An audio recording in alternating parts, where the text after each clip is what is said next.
As we no कि NEET या JEE जैसे कम्पिटिटिव एग्जाम में जितने भी क्वेश्चंस आते हैं, ठीक है, कई बार ऐसा होता है मोस्ट ऑफ बच्चों का क्वेश्चन छूट जाता है। छूटने के पीछे एक रीज़न ये है कि वो सारे क्वेश्चंस को सॉल्व करने चले जाते हैं। यू हैव टू अंडरस्टैंड कि हमें एक कॉन्सेप्ट बिल्डअप करना होता है। कॉन्सेप्ट इन द सेंस, हर एक जितने भी पेपर्स होते हैं नीट और जेई के, उसमें से एटलीस्ट आपको 10 to 15 to 20% क्वेश्चंस ऐसे मिलेंगे जिसके ऑप्शन जो होते हैं वो वेरिएबल के टर्म्स में दिए होते हैं या अननोन के टर्म्स में दिए होते हैं। लाइक ये सवाल जैसे दिया हुआ है, ठीक है। नॉर्मल मेथड जो सॉल्व करने का वो ऐसा है कि आप इसको डिफरेंशिएट कीजिए और इसको भी डिफरेंशिएट कीजिए और फिर दोनों को इक्वेट कर दीजिए, और इक्वेट करने के बाद थोड़ा सा कैलकुलेशन आएगा, देन वहाँ से आपका यहाँ पे टाइम निकल के आ जाएगा। क्या हमारे पास दूसरा कोई मेथड है इसको सॉल्व करने का? Yes we have. How? Look, do one thing. अपन एक काम करते हैं, the best way is put b is equal to 0 and f is equal to 0।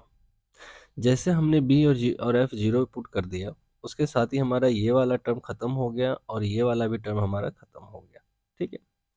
Now if you watch carefully तो पता चलेगा x इक्वल टू हमारा आ गया 80। तो वी कैन से दैट एक कांस्टेंट स्पीड वाला केस हो गया, और ये हमारा क्या हो गया, we can say that initial speed. अब ऑब्वियस सी बात है, कांस्टेंट स्पीड है तो हमेशा स्पीड हमारा इसका ए रहेगा। अब कह रखा है दोनों की स्पीड कब सेम होगी, तो ना डू वन थिंग, ये हमारा पोजीशन टाइम करने इक्वेशन दे के रखा है, इसको एक बार आप डिफरेंशिएट करो तो आपको मिलेगा -2t। सो बेसिकली हमारा 2t जो होना चाहिए वो किसके बराबर होना चाहिए, इसकी स्पीड के बराबर, ए के बराबर, that is equal to A. Then you solve this, तो we can say that from equation, अगर आप इससे निकालोगे तो आपका इक्वेशन निकल के आएगा फर्स्ट केस में x p is equal to a t, जहाँ से आपकी वेलोसिटी हो गई फर्स्ट केस में that is equal to a. अगर मैं सेकेंड केस की बात करूं तो वहाँ पे एक्स क्यू दे के रखा है -t²। तो यहाँ से मेरा वी क्यू हो जाएगा -2t। अब हम क्या कर सकते हैं, दोनों को इक्वेट कर दो, तो यहाँ से आपका ए इक्वल टू आ जाएगा -2t। देन सिंप्लीफाई दिस, तो टी इक्वल टू हमारा आंसर आ रहा है -a/2।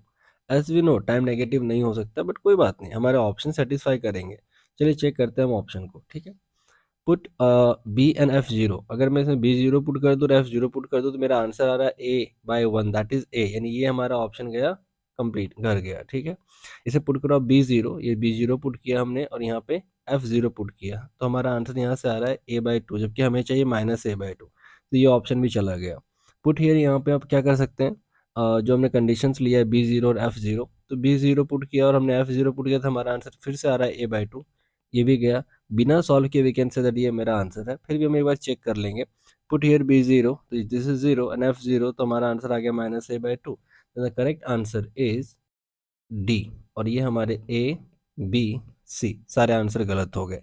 This is called one shot question, या फिर हम कह सकते हैं इस तरह के क्वेश्चन जो होते हैं काफ़ी ईजी होते हैं।